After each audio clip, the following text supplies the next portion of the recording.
All right, so let's go over Powers of 10.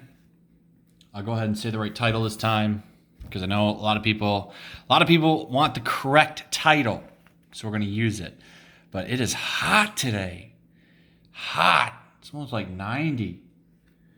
And it's the fall, but you know how it is. Anyway, let's get into this book. So this is Powers of 10.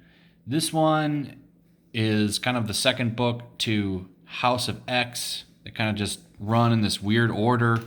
I'm sure it will all make sense when it's done, but as you can see here, like we're getting close to a big one. So House of X number 5, which will be next week, that's going to have some big info in it. And then we'll have Powers of X, House of X, Powers of X, and then the last one with the big info will be Powers of X number 6. So this has been a really good series. I can't wait to see the sales on this. I really can't. We probably won't see that till October because this has been a weekly series.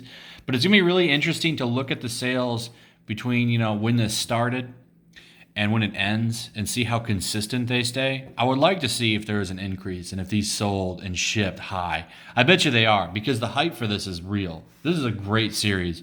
And so Powers of X is a little bit different as it takes place during the different timelines and you kind of get to see things unfold. I really can't wait to sit down and read this all in one shot. I think it'll read so good if you can just sit down and read it all in order at once rather than having to wait. But at least we only have to wait like a week. I'm surprised that they're able to pump these out, and they're always like in high quality, good art, good story. Like every issue's been pretty good. This one mostly deals with Mr. Sinister. So there was a lot of stuff. So there's like Mr. Sinister ends up betraying them eventually. But in this one, we get to see the Union where they come together. And basically, Charles Xavier and Magneto want him to catalog all of the mutants. So a lot of people have the theory that the X-Men that got taken out when they fought Nimrod were clones, which is actually not a bad theory. I don't know if they could reboot the timeline too. I mean, that is something that could happen as well. We won't know for probably another issue. I think the next issue, since it's marked off as an important issue, we're going to find out something.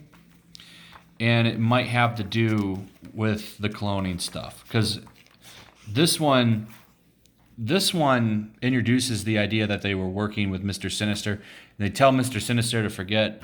But you know how powerful he is. I bet you that he doesn't have, they never successfully block his mind and his memories like they think they did.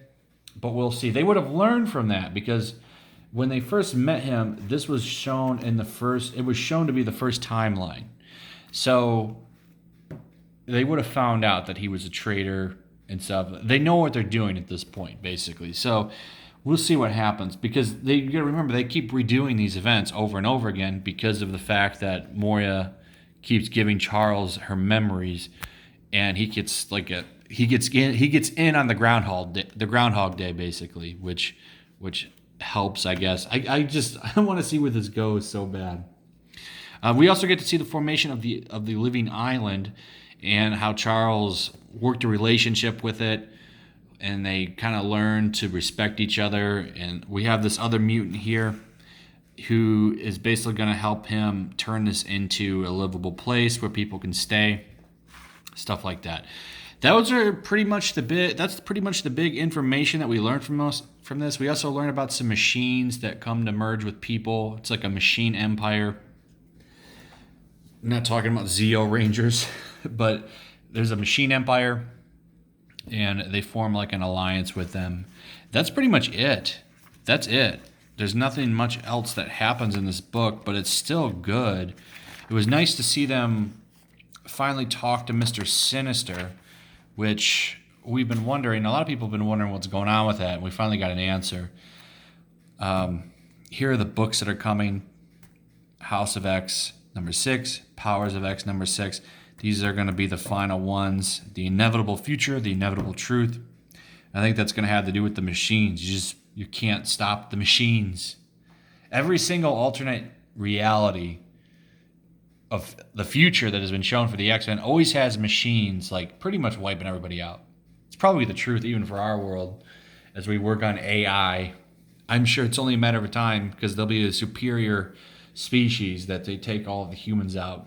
So maybe the Matrix is real. Anyway, that's pretty much it. Like, subscribe, hit that notification bell, and I'll see you guys on the next one. Peace.